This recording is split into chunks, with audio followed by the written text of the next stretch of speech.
కేసీఆర్ దాకా వస్తే కానీ కేసీఆర్కు తెలుస్తలేదు.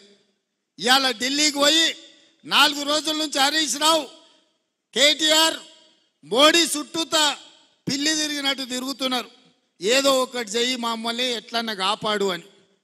కాంగ్రెస్ పార్టీ కార్యకర్తల్ని సతాయించినోడు ఎవడైనా లెక్క చెప్పాల్సిందే. ఇవాళ వంతు కేసీఆర్కు వచ్చింది అని చెప్పి నేను సందర్భంగా తెలియజేస్తున్నా. అందుకే మిత్రులారా, ఇవాళ ఈ వేదిక మీద నుంచి తెలంగాణ రాష్ట్రంలో ఉన్న నిరుద్యోగ యువకులకు నేను ఒక మాట చెప్పదలుచుకున్నా. 10 ఏళ్ళు ఆనాడు తెలంగాణ ఉద్యమంలో తెలంగాణ రాష్ట్రం కోసం కొట్లాడి 10 ఏళ్ళు తెలంగాణ రాష్ట్రం వచ్చినాక మీ ఉద్యోగాల కోసం ఉపాధి కోసం కొట్లాడిను.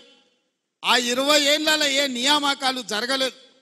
కానీ కాంగ్రెస్ అధికారంలోకి వచ్చిన వెంటనే 90 రోజుల్లో 30,000 ఉద్యోగ ఖాళీలు భర్తీ చేసి నిరుద్యోగ యువకులకు ఉద్యోగాలు ఇచ్చింది కాంగ్రెస్ పార్టీ కాదా? మాకు తెలుసు ఆ బాధ ఏందో.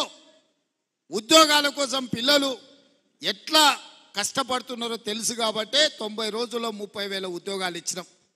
ఇదే కాకుండా ప్రభుత్వ ఉద్యోగస్తులకు ఎప్పుడు జీతం వస్తుందో తెలియని పరిస్థితి నుంచి ప్రతి నెల 1వ తారీఖు నాడు ఇవాళ ప్రభుత్వ ఉద్యోగస్తులకు జీతభత్యాలు ఇచ్చే పరిస్థితి కాంగ్రెస్ పార్టీ తీసుకొచ్చింది.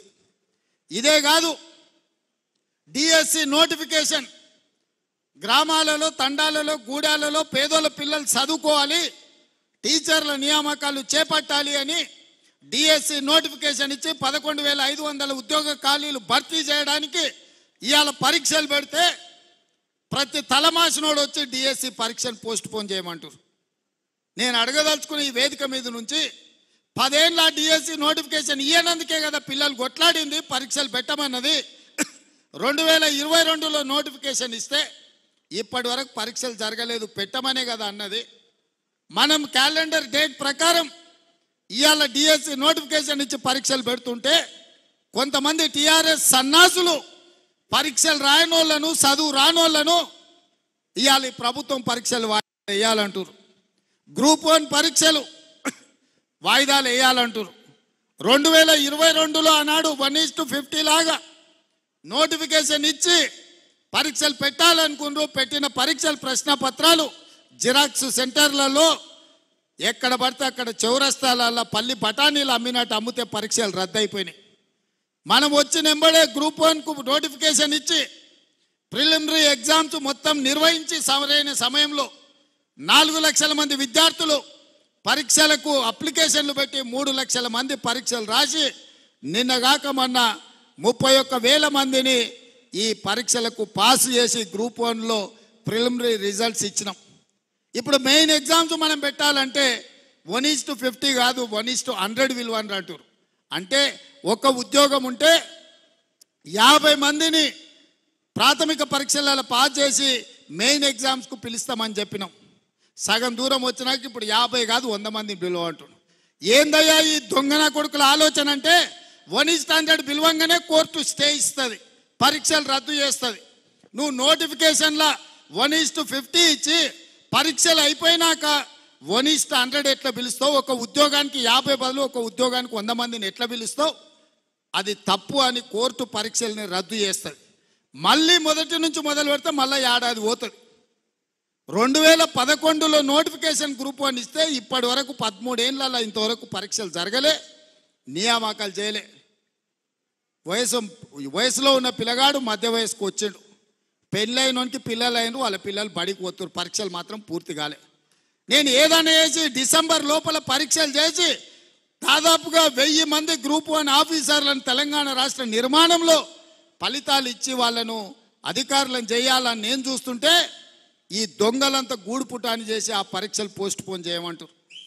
ఇట్లనే గ్రూప్ 2 కూడా, అట్లనే గ్రూప్ 3 కూడా దానికి ఒక 5 లక్షల మంది, దీనికి ఒక 5 లక్షల మంది పరీక్షలకు ఈరోజు హాజరుగానికి అప్లికేషన్లు పెట్టుకోరు. ఈ పరీక్షలు పోస్ట్ పోన్ చేస్తే కోచింగ్ సెంటర్లు బతుకుతాయి. ఒక్క నెల ఏదైనా పరీక్షలు గ్రూప్ 1 గ్రూప్ 2 పోస్ట్ పోన్ చేస్తే ఒక్కొక్క కోచింగ్ సెంటర్కు 100 కోట్ల రూపాయల ఫీజులు వస్తాయి. ఇవాళ కోచింగ్ సెంటర్ల మాఫియా కొంతమంది కిరాయి మనుషులను పెట్టి ఆ కిరాయి మనుషులతో రోడ్ల మీద ధర్నాలు చేసి పరీక్షలు పోస్ట్ పోన్ చేయమని అడుగుతున్నారు. ఇవాళ మాకు ప్రభుత్వానికి పోయేదేముంది? ఒకవేళ పరీక్షలు పోస్ట్ పోన్ చేస్తే విద్యార్థులకు నష్టం. కోచింగ్ సెంటర్లు 100 కోట్ల రూపాయలు కొల్లగొట్టడానికి కోచింగ్ సెంటర్లో ఇవాళ పరీక్షల్ని వాయిదా ఏమని అడుగుతారు. గ్రామాన మీరు చెప్పండి, 10 ఏళ్ళు పరీక్షలు పెట్టలే, ప్రభుత్వ ఉద్యోగాలు ఇవ్వలే. కాంగ్రెస్ వచ్చిన ఎంబడే 30,000 ఉద్యోగాలు ఇచ్చింది. డిఎస్సి నోటిఫికేషన్ ఇచ్చింది, గ్రూప్ 1 నోటిఫికేషన్ ఇచ్చింది, గ్రూప్ 2 నోటిఫికేషన్ ఇచ్చింది, గ్రూప్ 3 నోటిఫికేషన్ ఇచ్చింది. రాబోయే డిసెంబర్ 9 తారీఖు లోపల ఈ పరీక్షల ఫలితాలన్నీ ఇచ్చి వేలాది మంది నిరుద్యోగ యువకులకు ఉద్యోగ అవకాశాలు ఇవ్వాలని మా ప్రభుత్వం ప్రయత్నం చేస్తుంటే పరీక్షలు వాయిదా ఏమంటారు? అన్ని పరీక్షలు 2022లో నోటిఫికేషన్ ఇచ్చినవే. ఆ సన్నాసి పరీక్షలు పెట్టలేదు.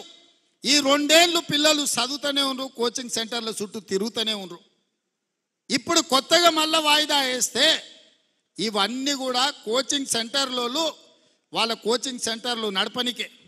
మా దగ్గర కూడా అక్కడి నుంచి ఇక్కడి నుంచి పైరవి చేస్తారు. సార్ మేము కోచింగ్ సెంటర్లు పెట్టుకున్నదే ఇవి నడుస్తామని, నువ్వు అన్ని పరీక్షలు పెట్టి పిల్లలకు ఉద్యోగాలు ఇస్తే మా దగ్గర ఎవరు చదువుకుంటాడు, మా వ్యాపారం మూతపడదా అని వస్తారు. ఇంత సిగ్గు తప్పిపోయారు. నిరుద్యోగ యువకుల బలహీనతను వ్యాపారంగా మార్చుకోవాలని కొన్ని కోచింగ్ సెంటర్ల యజమానులు ఈ ఆర్టిఫిషియల్ ఉద్యమాలను ఇవాళ మన కళ్ళగట్టినట్టు చూపించాలనే ప్రయత్నం చేస్తారు. ఎప్పుడు కేసీఆర్ బలహీన పడతాడో, ఎప్పుడు కేసీఆర్ పతనం అవుతాడో విద్యార్థులను రెచ్చగొట్టి వాళ్ళని సావగొట్టి వాళ్ళ శవాల మీద పార్టీని బతికించుకోవాలని ఈ సన్నాసోడు విద్యార్థుల శవం కోసం ప్రయత్నం చేస్తున్నాడు.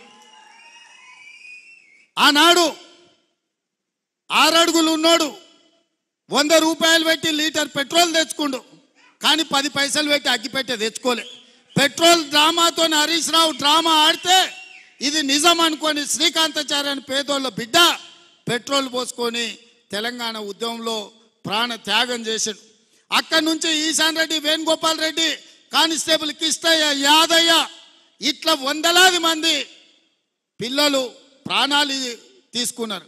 కానీ కేసీఆర్ కుటుంబంలో ఒక్కరన్నా చచ్చిపోయినానే ఎన్నడనా? మళ్ళీ ఇప్పుడు అదే మోతీలాల్ అని ఒక లంబాడి బిడ్డను ఇవాళ రెచ్చగొట్టి దీక్షకు కూసబెట్టారు. ఇంకొక బక్క జడ్సన్ అని ఒక దళితుడిని దీక్షకు కూసబెట్టారు. ఇవాళ ఇంకో కోచింగ్ సెంటర్ ఆయన దీక్షకు కూర్చున్నాడు. ఎందుకు మోతీలాల్ కూర్చోవాలి, ఎందుకు బక్క జడ్సన్ కూర్చోవాలి? నేను సూటిగా సవాల్ విసురుతున్న హరీష్ రావుకు, కేటీఆర్కు, సన్నాసులారా మీరు దీక్ష కూర్చోండి, మీరు సావనైన వాయిదా అయిన పడాలి. ధైర్యం ఉందా? రాండి ఉస్మానియా యూనివర్సిటీకి వచ్చి ఆర్ట్స్ కాలేజ్ ముందల బామార్దుల ఆమరణ నిరాహార దీక్ష కూర్చోండి. గ్రూప్ 1 పరీక్షలు, గ్రూప్ 2 పరీక్షలు, గ్రూప్ 3 పరీక్షలు, డిఎస్సి పరీక్షలు వాయిదానన్న పడ, లేకపోతే మీ ప్రాణాలన్న పోవాలి అనే నినాదంతో మీరు ఆర్ట్స్ కాలేజ్ ముందల దీక్ష చేయండి. మేము కాపలా ఇస్తాం, మిమ్మల్ని ఎవ్వడు ఆపడు, సూతం ఎన్రోల్ చేస్తారు.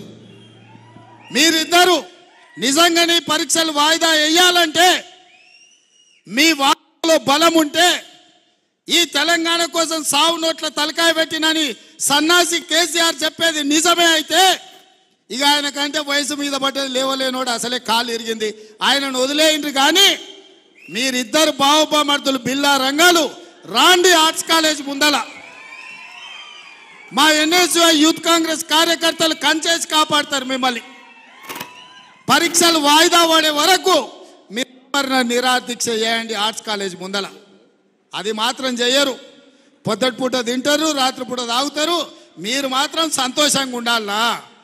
పేదోళ్ళ పిల్లలు దీక్షలతోటి, ఆమరణ నిరాహార దీక్షలతోటి పేదోళ్ళ పిల్లల ప్రాణాలు బలి ఇవ్వడానికి ఇలా బావబామర్దులు ఇద్దరు కలిసి కుట్ర చేస్తారు. ఇవాళ అందుకే విద్యార్థులకి వేదిక మీద నుంచి నేను విజ్ఞప్తి చేస్తున్నా, వాళ్ళ పార్టీ బలహీన పడ్డప్పుడు, రాజకీయంగా వాళ్ళు సచ్చినప్పుడు విద్యార్థులను చంపి ఆ శవాల మీద పార్టీని నిర్మించుకోవాలని కుట్ర చేస్తున్నారు. ఇవాళ కొంతమంది విద్యార్థులను రెచ్చగొట్టి వాళ్ళ భావోద్వేగాలతో రాజకీయంగా లబ్ధి పొందాలని చూస్తారు. అందుకే ఇక్కడున్న మా సోదరులకు గ్రామాన్ని చెప్పండి, వాళ్ళ తల్లిదండ్రులకు చెప్పండి, మీ కోచింగ్ సెంటర్లలో 1,000 కోట్ల 100,000 రూపాయలు ఫీజులు కట్టాల్సిన పని లేకుండా ఎంబడెంబడే పరీక్షలు పెట్టి ఫలితాలు ఇచ్చి మీ పిల్లలకు ఉద్యోగాలు ఇస్తాము. ఒకవేళ పరీక్ష రాసి ఉద్యోగం రాకపోతే ఇంకే ప్రైవేటుల్లోనైనా వాళ్ళు ఉద్యోగం చేసుకోవడానికి అవకాశం ఉంటుంది. పరీక్షలు నిర్వహించి ఫలితాలు ఇవ్వకపోతే సంవత్సరాల కొద్దీ పేదోళ్ళ పిల్లలు కోచింగ్ సెంటర్ల చుట్టూతో తిరిగి ఇటు ఇంటికి రాలేక పట్నంలో ఉండలేక వాళ్ళు అన్ని రకాలుగా దెబ్బతినిపోయే ప్రమాదం ఉన్నది. ప్రతి గ్రామంలో మా కార్యకర్తలు అందరూ కూడా చెప్పాలి. ఇవాళ అప్పుడప్పుడు మా వాళ్ళు కూడా వచ్చి అంటుంటారు, అన్నా పిల్లలు ఏదో పరీక్షలు వాయిదా ఏమంటారు కదా, వేస్తే పోతుంది కదా అని. వేస్తే పోతుంది, నాకు కూడా ఏం పోతుంది, పరీక్ష వాయిదా వేస్తే నష్టం ఏం లేదు. కానీ పిల్లల జీవితాలు ఆగమైపోతాయి. ఆ పిల్లలు 10 ఏళ్ళు నష్టపోయారు కేసీఆర్ పాలనలో.